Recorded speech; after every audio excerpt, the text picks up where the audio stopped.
सर्वांनी एकदा जोरदार टाळ्या वाजवायच्या। ताईंच्या हस्ते या ठिकाणी आपल्या कुलदैवतांचं पूजन या ठिकाणी चालू आहे, तर सर्वांनी जोरदार टाळ्या वाजवायच्या या ठिकाणी।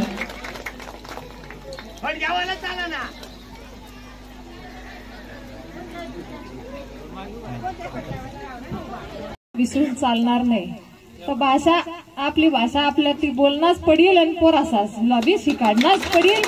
तर विसरांना कामच नाही, तुम्ही विसरताच नका आणि पोरासाच लबी विसरू देसाच नका आणि आई फडकी सोडताच नका। आई महिला साला मी सांगी राहतो हा आई फडकी आम्ही ओळख आई फडकी मै दिल्ली मध्ये जाई गिग्याव आणि राष्ट्रपती मॅडमला बी ती मै सांगा का आई आम्ही आटली ओळख, तर तिला बी आवडली तिने बी ती पांघरी बराच वेळ।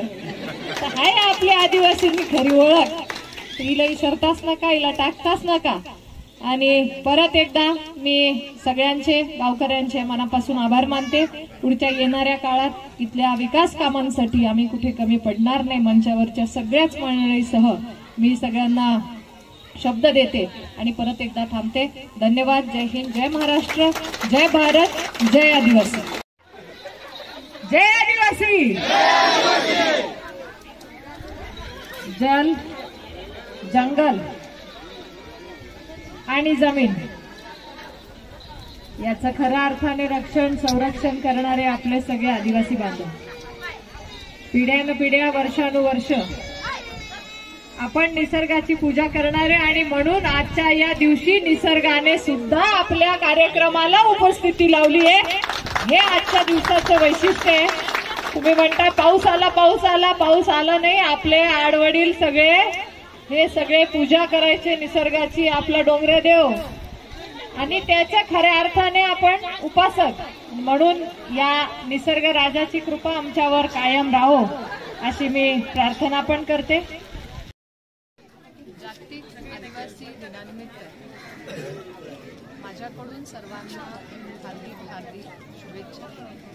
आमची पावरी, आमची ओळख, आमची परंपरा, संस्कृती, जंगल आणि जमीन यांच्या खरे वाहक, रक्षक, संरक्षक म्हणून आदिवासी समाजाची ही ओळख। आम्ही लहानपणी, माझं गाव इथून जवळ असेल तेव्हा देखील या हुतात्मा स्मारकाच्या इथल्या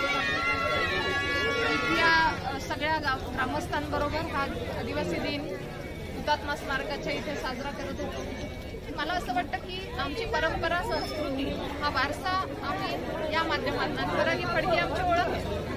आम्ही आदिवासी कन्या आहोत, आदिवासी महिला आहोत, ही आमची ओळख आहे आणि आम्हाला अभिमान आहे या गोष्टीचा की आमची फडकी आज खूप प्रसिद्ध आहे, ही आमची ओळख आहे। आणि मला आनंद 60 वर्षात कदाचित हा विचार सुद्धा कोणी केला नाही, परंतु आज माझ्या या चारही तालुक्यांमध्ये एकलव्य मॉडेल रेसिडेन्शियल स्कूल उभे राहते। ते चारही स्कूल मंजूर झालेत, काम चालू आहे आणि मुलं शिक्षणही घेत आहेत।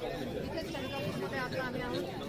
मला असं वाटतं की एक CBSE दर्जाची चांगली शाळा या पूर्ण भारतामध्ये आज एकलव्य मॉडेलच्या माध्यमातून उभी राहताना आरोग्याच्या सुविधा देखील ग्रामीण अभियानाच्या माध्यमातून 51 ग्रामपंचायती मंजूर झाल्या। या केंद्र सरकारच्या माध्यमातून पहिल्यांदाच एवढा मोठा निधी आमच्या आदिवासी तालुक्यांना दिला गेला। त्या ग्रामपंचायती 60 वर्षांपासून काही झाल्या होत्या, काही नव्हत्याच। इथे या ग्रामपंचायती